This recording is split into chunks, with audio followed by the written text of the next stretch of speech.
Buenas tardes, mi nombre es Sharon Juliet Triana Rojas, tengo 18 años y estudio Contaduría Pública. Bueno, para empezar vamos a hacer unos ejercicios para la voz. Entonces hacemos así, miren.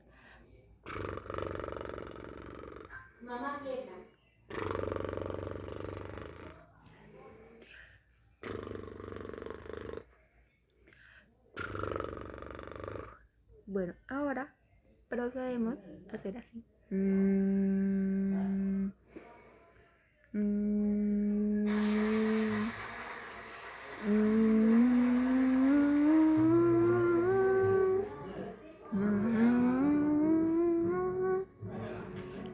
Y ahora vamos a hacer una breve lectura, el texto en inglés que tenemos que hacer. A new home. Francisco stands outside his new home. He reaches into his pocket and pulls out the key. He turns the key in the lock and opens the door. He steps into the living room and looks around. The paint is peeling off the walls. There is furniture.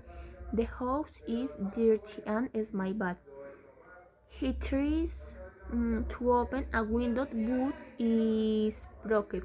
The house does not have a key chest or a bedroom, but there is a micro rat on the floor on one side of the room. He wonders if it's worse. The place looks terrible, but it is all he can afford. He covers his nose and mouth with his hand and opens the barn door. It is in bad condition. Bye.